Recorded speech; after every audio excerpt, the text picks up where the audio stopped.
Buenos días, un saludo para todos, esperando que todos se encuentren bien en en estas épocas de pandemia.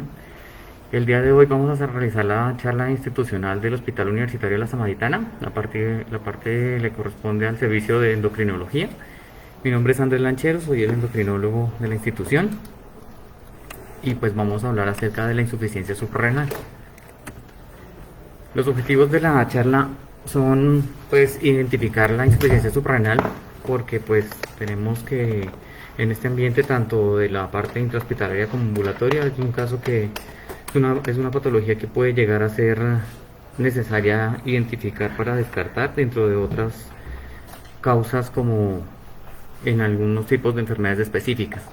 Reconocer algunas herramientas que se pueden utilizar para poder determinar o hacer un acercamiento diagnóstico para determinar esta insuficiencia suprarrenal y recordar las opciones de tratamiento relacionadas para esta patología. Para eso vamos a abordar dos casos. Uno de estos es una paciente de sexo femenino de 23 años, bogotana, estudiante, quien consultó por un cuadro de cefalea con una intensidad moderada severa y de una duración relativamente corta en tiempos de semanas. Un único episodio que presentó de alteración de la conciencia y por ello fue trasladada a urgencias. Debido al cuadro clínico, pues igual consideran el servicio de urgencias tomar un estudio imagenológico en donde se identifica una lesión. Magnificando la imagen, pues damos cuenta que el área celar que está localizada hacia la parte de la imagen, nos damos cuenta que hay un incremento del volumen hipofisiario en comparación a la imagen de la derecha, donde ustedes pueden correlacionar una adecuada presentación de la anatomía de la hipófisis. La hipófisis tiene una parte hipointensa que se encuentra hacia la parte anterior, que sería la adenohipófisis, y una parte hiperintensa que es la neurohipófisis. Superior a esta se encuentra el tallo hipofisiario y hacia superior y anterior encuentran el quiasma óptico. Entonces, como vemos en la imagen de la izquierda, hay una alteración evidente del tamaño por la presencia de una masa celar. La paciente lleva a cirugía porque pues identifican que hay unos criterios para llevar a dicho procedimiento. Le dan ingreso a los 2 días y reingresan nuevamente hacia la semana por un cuadro de síntomas generales: náuseas, astenia, dinamia, emesis biliosa y una cefalea que ha disminuido de intensidad pero se ha mantenido también durante todo el tiempo, hasta hacerse más intenso en el último día. No tiene antecedentes de importancia, ni familiares ni personales. Clínica y neurológicamente el examen físico normal, y pues también desde la orientación de urgencias se considera realizar imágenes de laboratorio, o imágenes clínicas y exámenes de laboratorio. Dentro de las imágenes hay un TAC de cráneo simple que identifica que no hay lesiones sugestivas de isquemia o de sangrado, y por eso la especialidad quirúrgica no considera que haya una complicación relacionada con el evento quirúrgico, entonces cierran su valoración. Y desde la parte de los laboratorios se identifican unos exámenes que son normales, los que están enlistados como la función renal, la función hepática y la lesión hepatocelular, tiempos de coagulación normales, pero dentro de los exámenes alterados se dan cuenta que hay una glicemia que está dentro del rango de límites, un sodio que está en 115 y un cloro en 82. Identifican que hay una hiponatremia.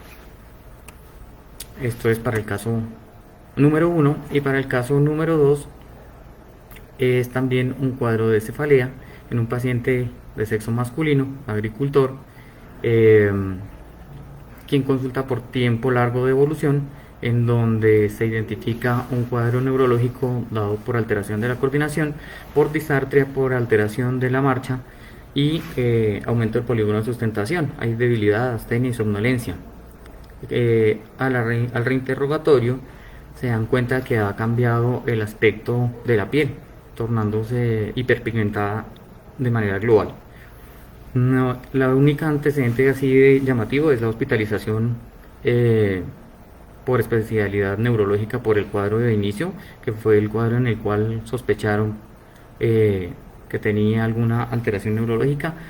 Identificaron hipotensión e hiponatremia hace más o menos unos 5 años. El examen físico para ese ingreso, para el control ambulatorio, porque este es un paciente que consulta de manera ambulatoria, se identifican las alteraciones neurológicas, disartria, adiadoposinesia, alteración de la coordinación, aumento del polígono y llamativamente hiperpigmentación y alopecia universal. Se toman también exámenes imagenológicos y de laboratorio y se identifica que en la resonancia cerebral de inicios del cuadro clínico, para cuando se valoró llevaba 3 años del cuadro neurológico. En su primera resonancia se identifica una alteración en las intensidades gangliobasales y unos signos de atrofia tanto a nivel del puente como cerebelosa.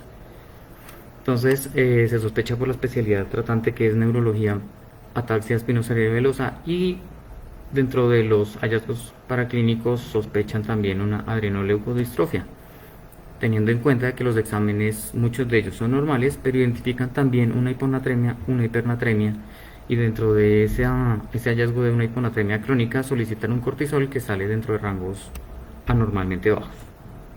Como nos damos cuenta, entonces, tanto del caso número 1, en donde hay una presentación clínica neurológica de presentación aguda, ¿sí?, como el caso número 2, en donde los síntomas son más larvados, de inicio lento y progresivo. En algunas ocasiones algunos de estos síntomas han estado estables durante el tiempo, pero hay otros neurológicos que han empeorado. Nos damos cuenta de que hay una patología neuroquirúrgica en el caso número 1, y en el caso número 2 una patología neurológica asociada a una causa genética, en donde se identifica una alteración común, y es la hiponatremia. Para tener en cuenta la hiponatremia, y dentro de todo el stock de laboratorios que se tiene que hacer y la identificación de los diagnósticos diferenciales, es importante tener en cuenta de que no hay una única causa clara, no hay una identificación específica en la mayoría de los casos. Eso es muy similar a los casos de disnea, de diabetes descompensada y dolor torácico, en donde uno a partir de disnea podría considerar desde un cuadro de infección pulmonar como un evento embólico. En la diabetes también la misma situación, donde podemos encontrar diabetes que está normalmente compensada, hasta cuadros de descompensación donde hay alteraciones neurológicas, alteraciones renales, y el cuadro de dolor torácico, en donde puede tener múltiples síntomas y todos no corresponder a una sola causa, ¿sí? Debido a esto, pues entonces la misma situación agobia a la hiponatremia. Entonces en la hiponatremia tenemos la detección de los diferentes niveles que deberíamos tener en cuenta, si es leve, moderada o severa, tener la diferencia entre si es una presentación aguda o es una presentación crónica, y definir la etiología dependiendo de algunos grados paraclínicos adicionales, como por ejemplo la osmolaridad, el estado del volumen intravascular, en donde pues el paciente le puede definir si hay alguna característica que llame la atención como para determinar alguna etiología de esta hiponatremia. No es tanto para ahondar acerca de la hiponatremia, pero lo llamativo es identificar que la mayoría de los casos de hiponatremia hiposmolar se van a guiar de un esquema similar al que vemos en la imagen, en donde prácticamente los diagnósticos van a ser diferenciales dependiendo de estos mismos hallazgos paraclínicos, dentro de uno de los cuales es la deficiencia de glucocorticoide, el que llama la atención para nuestro caso. Para efectos prácticos, entonces, tenemos en cuenta que esta alteración paraclínica es llamativa, porque pues igual, aparte de que pueden ser múltiples otras causas, tanto renales como gastrointestinales, como patologías cardíacas, hepáticas, queda por descartar todo un diagnóstico diferencial que comprende las alteraciones de la hormona antidiurética, alteraciones hormonales como el hipotiroidismo, efectos medicamentosos y el cortisol. Para acercarnos un poco al tema del cortisol, hablamos un poquito de la fisiología y de la parte bioquímica. El cortisol se produce a nivel de la corteza suprarrenal. Si nos damos cuenta, Las tres capas de la corteza suprarrenal generan tres tipos de hormonas esteroideas, entonces por eso la imagen de que comparten un origen metabólico común, que es el anillo ciclopentano perhidrofenantreno, es decir, provienen del cortisol y su metabolismo. Eh, Todo el proceso metabólico, todo el proceso bioquímico es complejo como para mencionarlo en esta charla, pero aparte de tener solamente la producción de cortisol, también encontramos en la corteza suprarrenal la producción de aldosterona y de andrógenos adrenales. El eje es llamativo porque pues igual tiene un componente central a nivel del sistema nervioso que comprende el hipotálamo y la producción de hormona liberadora de corticotrofina. De ahí se libera a través de su sistema portal hacia la hipófisis y llega hacia la adenohipófisis para generar la liberación de la hormona ACTH. Esa hormona ACTH es la que se libera a través del torrente sanguíneo, llega a la glándula suprarrenal y activa la liberación de cortisol.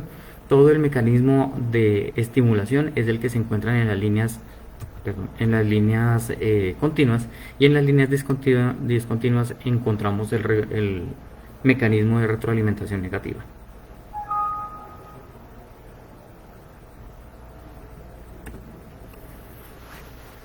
Entonces, en cuanto a la insuficiencia suprarrenal, que es lo que nos compete, se define como una alteración en la producción de glucocorticoides. En algunas ocasiones, como la corteza también puede tener la producción de las otras dos sustancias, como son los mineralocorticoides, o sea, la aldosterona, y de los esteroides adrenales, los andrógenos adrenales, entonces se puede acompañar de dicha alteración también. Esto puede tener unos niveles, como dijimos, entonces el mismo eje puede estar alterado, y entonces el punto 1 es el que identificaría la insuficiencia suprarrenal primaria, en donde el compromiso es netamente adrenal, secundaria si el daño es a nivel hipofisiario, y terciaria si el compromiso es a nivel hipotalámico. La insuficiencia suprarrenal primaria, como dijimos, es el daño a nivel de las adrenales, y ese daño a nivel de las adrenales va a acompañarse la mayoría de los casos del déficit mineralocorticoide y alteración del eje renina-angiotensina-aldosterona. Es muy poco frecuente si vemos los valores de incidencia y de prevalencia. Las causas más frecuentes es la llamada adrenalitis autoinmune o la enfermedad de Addison. Es una presentación aislada que en la mayoría de los casos se puede identificar sin ninguna otra enfermedad, pero también puede estar asociada a síndromes poliglandulares. Entonces hace parte del síndrome poliendocrino glandular autoinmune, tanto tipo 1 tipo 2, que son como los demás llamativos, pero igual son poco frecuentes. Hay otras causas de esta insuficiencia suprarrenal primaria. Aparte de las autoinmunes, que son las mencionadas anteriormente, se encuentran las etiologías infecciosas, dentro de las cuales tuberculosis, HIV y citomegalovirus, junto con los hongos, son las causas más frecuentes, lesiones metastásicas de mama y de pulmón, procedimientos postquirúrgicos, enfermedades infiltrativas y algunas enfermedades un poco menos frecuentes, como pueden ser congénitas o como el caso descrito de la adrenoleucodistrofia, donde hay una alteración de la producción de los esteroides adrenales asociado a una alteración del sistema nervioso central, una desmielinización que genera todo el cuadro clínico neurológico, así como el caso número 2. Frecuente también se va a encontrar algunas etiologías como las traumáticas y radiaciones, por ejemplo para manejo de cáncer intraabdominal, y algunas que no se va a identificar la causa de manera clara. La insuficiencia suprarrenal secundaria, como ya dijimos, que puede ser hipotalámica o hipofisiaria, generalmente tiene una razón principal para tener en cuenta, y es el uso de medicamentos, sobre todo los corticoides, porque la suspensión abrupta lo que hace es el bloqueo del eje, y de esa manera se genera la suspensión abrupta, el mal reinicio de la producción hormonal. Entonces es para tener en cuenta esta etiología. Pero las otras etiologías son, por ejemplo, quirúrgicas, que es toda la intervención neuroquirúrgica a nivel del área celular, ¿sí? Algunos eventos como el síndrome de Sheehan, como es la hemorragia posparto, apoplejías hipofisiarias de causas pues a identificar si son vasculares o no, ¿sí? Y otras como son las infiltrativas a nivel metastásico o infeccioso, como son cáncer de seno de pulmón, cáncer del sistema nervioso central primario, infecciones como tuberculosis o infiltrativas como sarcoidosis o histiocytosis, y medicamentosos porque también pueden generar un bloqueo en la liberación de las hormonas centrales como la ACTH y la CRH, como lo hacen los inhibidores de tirosinquinasa, los L-etomidato o los antifúngicos. Hay algunas otras asociadas que son también a irradiación, a trauma y algunas idiopáticas. Con respecto a los síntomas clínicos, la gran mayoría de los pacientes van a cursar con cuadros de anorexia, de debilidad, astenia. En su gran mayoría tenemos este cuadro que es muy general, asociado a una pérdida de peso. De igual manera, síntomas gastrointestinales que pueden ser de presentación muy variable, y algunos casos que son directamente relacionados a la etiología, por ejemplo para la insuficiencia adrenal primaria, como es el caso de la hiperpigmentación.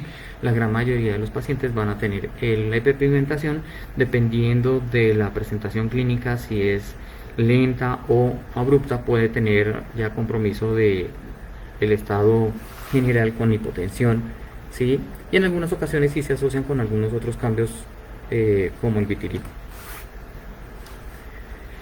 Como dijimos acerca de la presentación de la insuficiencia suprarrenal primaria, teniendo en cuenta que hay un déficit de glucocorticoide, mineralocorticoide y de andrógenos, la hipotensión, el ortostatismo puede hacerse más frecuente, la hipoglicemia, como hay una hiponatremia debido al hipoaldosteronismo, la consecuencia es también detectar niveles elevados de potasio y puede verse la presentación de disestesias.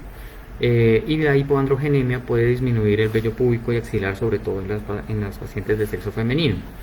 La hiperpigmentación está directamente relacionada con el estímulo de la propia melanocortina, que es una molécula que se encuentra a nivel central y a nivel del hipotálamo, y que puede verse afectado por el mecanismo de retroalimentación positiva. Entonces, por eso estos pacientes cursan con la hiperpigmentación descrita. Generalmente en los pacientes ya con patología secundaria o terciaria, o sea con hipocortisolismo central, insuficiencia central, solamente se detecta el déficit glucocorticoide con un poquito de preservación de lo que es la actividad sobre aldosterona y sobre los andrógenos. Entonces, como esa función se mantiene, también hay unos mecanismos de retroalimentación por otras vías que pueden mantener el sodio y en algunas ocasiones la glucosa, como para también no presentar la severidad de la hiponatremia y de la hipoglicemia.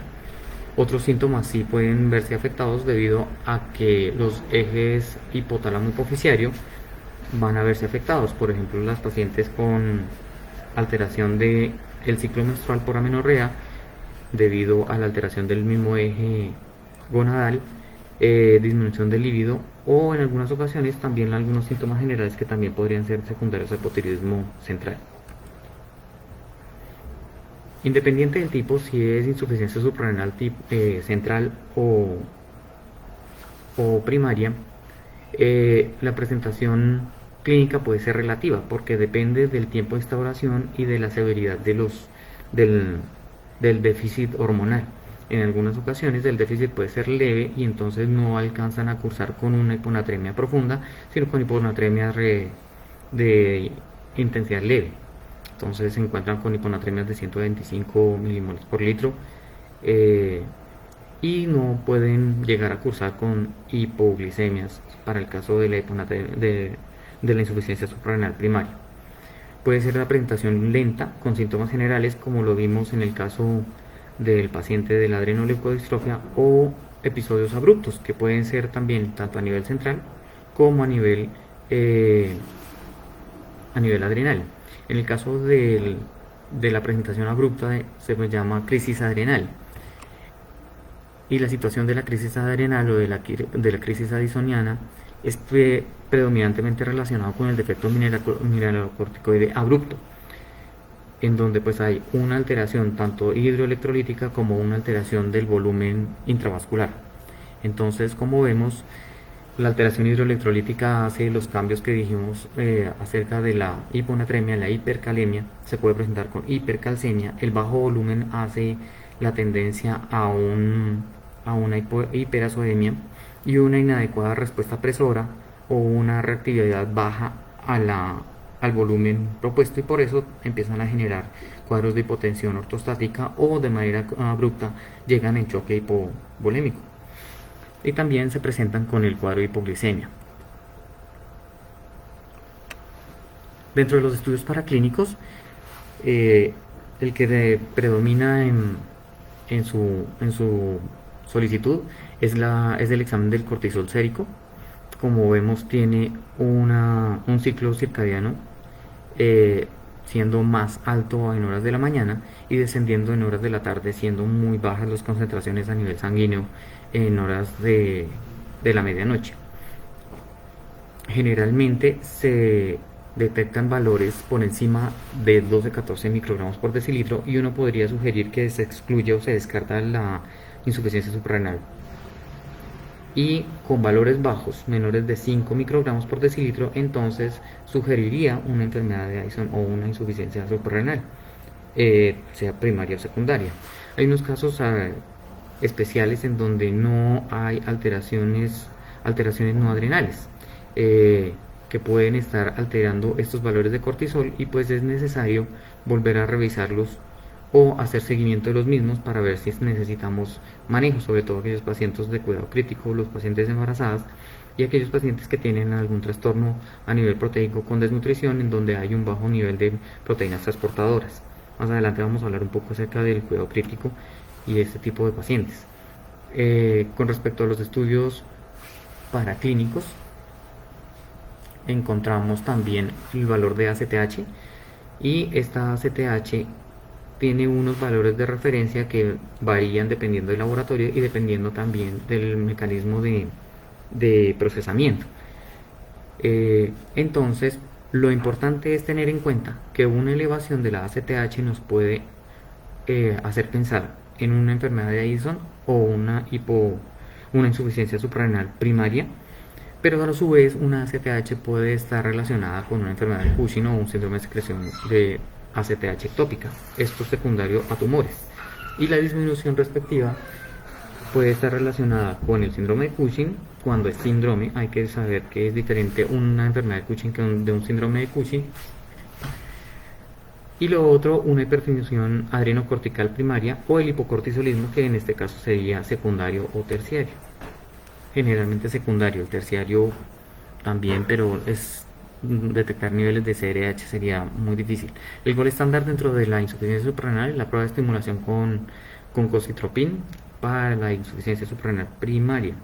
Y en este caso se administra, según algunas guías, puede ser 1 microgramo si no se dispone de stock suficiente de medicamento, o la ampolla completa de 250 microgramos, para después tomar muestras a las 30 y a los 60 minutos con un cortisol aparte basal. Y lo que se espera es tanto la elevación de la CRH recombinante, que vaya a inducir la elevación del cortisol. Entonces un pico mayor de 18 o 20 microgramos, entonces podría uno estar considerando que la función adrenal se encuentra normal, y si está debajo de este valor de 18 microgramos por decilitro, entonces se confirmaría una insuficiencia suprarrenal. Desafortunadamente no todas las veces ni todos los pacientes pueden ser sometidos a este procedimiento, entonces no hay posibilidades sino de contar con el valor de cortisol y el valor de ACTH. Un cortisol menor de 5 microgramos por decilitro, como dijimos anteriormente, junto con un valor de ACTH 2 veces el límite superior normal, confirmarían entonces la insuficiencia suprarrenal primaria. También se podría hacer evaluación del eje mineralocorticoide, pero es muy bajo la utilidad, debido a que pues hay un reto, y es la dificultad en cuanto a los valores de referencia, tenerlos en cuenta y los valores corte, y lo otro son los métodos de laboratorio, que también para estas hormonas sería difícil de corroborar para cada tipo de estudio. Generalmente dirían que los niveles de aldosterona estarían en rango normal bajo y los de actividad renina plasmática elevados. Los estudios, dentro de otros estudios paraclínicos que ya no se hacen pues por la estimulación, por el riesgo que ocurre, sobre todo cuando se hace la prueba de estimulación con insulina.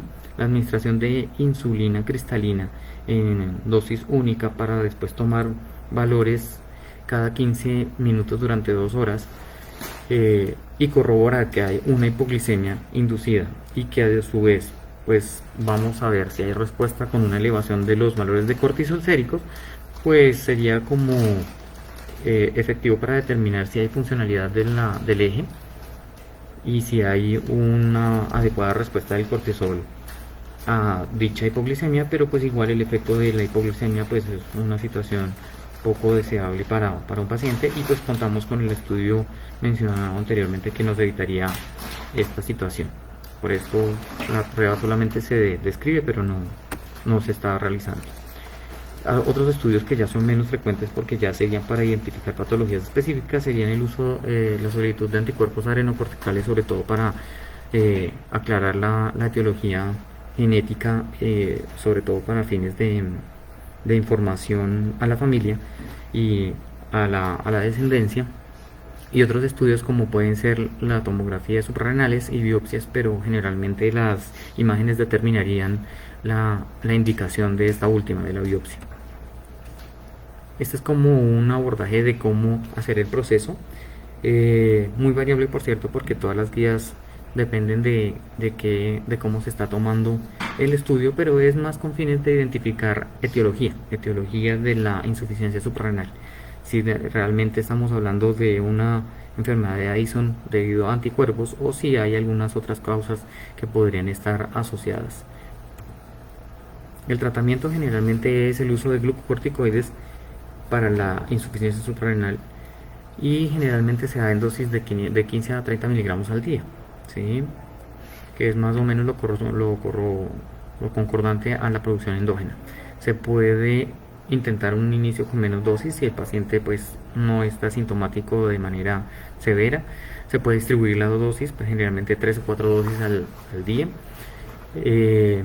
Y pues lo importante a tener en cuenta es que uno no tiene cómo tomar exámenes de laboratorio para evaluar si hay una adecuada sustitución. Uno podría hacer seguimiento de los valores de ACTH y de cortisol, pero pues generalmente no son de interés. Es más la respuesta clínica, la mejoría de algunos estudios paraclínicos, sobre todo lo que es hipoglicemia, hipotensión, hiponatremia. Durante la enfermedad, durante el estrés médico quirúrgico, hay que tener en cuenta que toca hacer un ajuste de la dosis con la cual va a quedar de manera ambulatoria, entonces se incrementará para esas situaciones, y tener en cuenta que hay algunos medicamentos que van a incrementar el metabolismo y de esa misma manera se necesita un reajuste. Esta es una gráfica más o menos como para tener en cuenta las comparaciones y los efectos glucocorticoides entre las diferentes moléculas disponibles. Y la reposición mineralocorticoide, que es para el paciente con insuficiencia suprarrenal primaria, que solamente se utiliza fluorocortisona a dosis de 100 microgramos al día. En algunas ocasiones se puede ajustar la dosis dependiendo de la posibilidad, sobre todo para pacientes pediátricos, y la misma situación, la respuesta clínica está dada a la mejoría de los signos de hipotensión, de edema, y de esa misma manera la hiponatremia que vaya resolviendo. Controversia si realmente hay tratamiento de andrógenos adrenales. Generalmente no hay información clara y no hay soporte al respecto. Considerando la insuficiencia adrenal del paciente crítico, que es un tema llamativo para la parte intrahospitalaria, tenemos que describir dos cosas. Uno, que es de una prevalencia variable porque los criterios no son completamente bien definidos, y es sobreestimado porque pues igual no hay claridad de si utilizar o no alguna herramienta diagnóstica o algún gol estándar.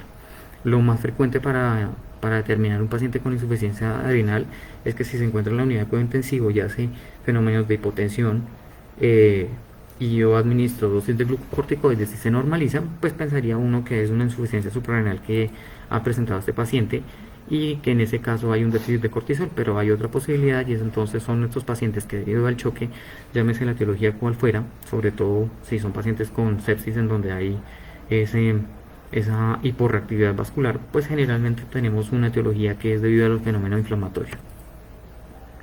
Dentro del cuadro fisiológico de un paciente hospitalizado, como para tener un poquito de idea de cómo se podría presentar en un cuadro infeccioso, inflamatorio, como por ejemplo un paciente hospitalizado por una neumonía. En los primeros días, desde que empieza todo el proceso inflamatorio, todo el sistema adrenérgico se activa, las citoquinas se activan y todo el eje hipotálamo hipófiso adrenal hace la liberación respectiva. Entonces los niveles de ACTH empiezan a subir, se elevan hasta su pico con la consecuente elevación de cortisol, y en la medida que ha mejorado el proceso infeccioso o el proceso inflamatorio, que pues igual aquí los días son se establecen pues de manera arbitraria porque depende de la patología, pues va a tener una reducción progresiva de los valores de cortisol en la medida de que vaya mejorando el proceso infeccioso. Para los pacientes que se encuentran en estado crítico, pues entonces los niveles de la actividad inflamatoria pues son mucho más altos, la activación del sistema adrenérgico es mucho mayor, y el paciente pues igual va a tener una mayor estancia hospitalaria. En algunas ocasiones pues vamos a ver que el inicio va a ser muy similar, tanto de la elevación de ACTH como de cortisol, pero la diferencia es que mientras que el ACTH empieza a normalizar, a reducir sus valores, el cortisol se mantiene relativamente estable mientras se prolongue este cuadro infeccioso, como una neumonía severa o una intubación prolongada por una sepsis o un choque séptico. Generalmente las causas de esta prolongación del cortisol van a tener el efecto a nivel suprarrenal. Entonces generalmente lo que va a hacer es el efecto propio de las citoquinas inflamatorias a nivel adrenal para estimular la liberación del cortisol. En algunas ocasiones esto del proceso de degradación del cortisol, que se ve bloqueado por la supresión de las hormonas o de las enzimas a nivel hepático, este mismo proceso de catabolismo implica la hipoalbuminemia y también la disminución de proteínas transportadoras. Entonces hay un hipercortisolismo libre en comparación al unido a su proteína transportadora, y lo otro es que también puede haber un compromiso a nivel renal con disminución de la depuración. La fisiopatología, teniendo en cuenta que lo anterior es lo que uno esperaría en un paciente crítico, el proceso como habitual esperado hasta que logre la mejoría, la fisiopatología es completamente individual. No puede uno establecer si hay una relación o un proceso independiente de la patología que albergue un proceso común. Entonces cada caso, cada individuo va a ser diferente, porque depende del tipo de patología que lo desencadene, de la instauración del mismo, de si existe reserva o no reserva de la parte hormonal, ¿sí? Suficiente. En algunas ocasiones puede haber una patología previa, ¿sí? El uso de medicamentos, sobre todo pacientes que vienen utilizando corticoides, el estado nutricional, porque pues igual entre más compromiso del estado nutricional previo al evento crítico o durante el estado crítico, que es lo que puede permanecer largo tiempo, puede hacer esos cambios de las proteínas, un estado de desnutrición del paciente crítico, y eso empeora o afecta la modulación de estas hormonas. Y la respuesta metabólica al estrés, que es independiente para todos, así como puede existir un paciente que tiene 2-3 patologías de base de alto riesgo y cursar con una infección respiratoria o renal, un paciente diabético por ejemplo, y tener una modulación relativamente pronta, puede un paciente no tener ningún antecedente y la respuesta metabólica al estrés puede ser tan agresivo que puede durar varios días, incluso a lo largo del primer mes estar en la unidad de cuidado intensivo. Lo evidente sí es una pérdida del ritmo circadiano a nivel hormonal, la variación en la concentración de las proteínas transportadoras, como ya dijimos, y en algunas ocasiones ya puede ser los trastornos de acople a receptor, porque tenemos teniendo en cuenta de que los receptores o los órganos diana van a tener su receptor a nivel nuclear. Puede que todos esos procesos se vean afectados si el órgano diana está afectado por el proceso patológico y el proceso inflamatorio. Se ha visto que en el paciente crítico pueden realizarse algunas pruebas. Todos estos datos no tienen un soporte relativamente fuerte como para poder definir que estadísticamente hay un beneficio, pero lo que se ha visto en algunos estudios es que pueden utilizarse estudios aleatorios de cortisol en el paciente crítico, donde se podría identificar si hay es un buen marcador de actividad del mismo eje, si el eje está íntegro o no. Y en algunas ocasiones, pues desafortunadamente no hay relación entre los valores de cortisol y la severidad del estrés. Puede estar en valores bajos, normales o relativamente altos, tanto de 10 hasta 35 microgramos por decilitro, y así de variable puede ser la situación de tener esos valores y el paciente o requerir vasopresor o no requerir vasopresor. Entonces no hay ningún consenso, pero hay algunas sugerencias de algunos autores en donde dicen que niveles menores de 15 microgramos por decilitro asociado a a una respuesta pobre al manejo con volumen y con vasopresor, pues obligaría o daría como pie al inicio de terapia con corticoides. Infrecuente pues la detección de un cortisol relativamente bajo porque pues igual es solamente presente en la insuficiencia adrenal absoluta en ese caso de que tuviera estos valores. De resto pues el mismo proceso inflamatorio está estimulando la liberación de ese cortisol y por eso en algunas ocasiones no se encuentran valores menores a 10 microgramos por decilitro, pero es muy variable su presentación. Respecto a la solicitud de STH no hay una correlación, o sea que entonces uno no puede definir si hay o no una necesidad de realizar dicha toma. Y las pruebas de estímulo con cocitropin, pues generalmente se dicen que la diferencia entre el cortisol que tiene de base y el cortisol que se presenta a la hora, a las 2 horas, debe ser menor de 9 microgramos por decilitro y eso implicaría una mayor mortalidad. Sin embargo, hay dificultades para estandarizar la prueba y en algunas ocasiones uno no sabe cómo están las interpretaciones desde el punto de vista epidemiológico debido a que unos estudios no puede uno comparar a algunos pacientes debido a que en algunos casos ya vienen hiperestimulados, el eje viene hiperestimulado por el caso, por la situación estresante, mientras que hay unos controles que realmente no tienen valores comparables porque tienen valores elevados de base. Entonces no determinarían unos valores de cortisol para poderse comparar con un paciente control. Y otras pruebas como el cortisol libre, pues en donde estaría como cercano a los valores normales mayores de 1.8 microgramos por decilitro, por lo que tiene una correlación con el cortisol libre, una correlación en aquellos pacientes que no están en choque y que posiblemente tienen menos hipoproteinemia. Y el cortisol salival que sí tiene una correlación con el cortisol libre, pero no hay evidencia acerca de su uso. La situación de algunos entes, como por ejemplo la campaña Sobreviviendo a la Sepsis, indica que lo mencionado anteriormente, si no hay respuesta a la fisioterapia y a vasopresores, se inicia manejo con hidrocortisona. Y de resto no tendríamos más que mencionar en la charla. Agradezco su colaboración.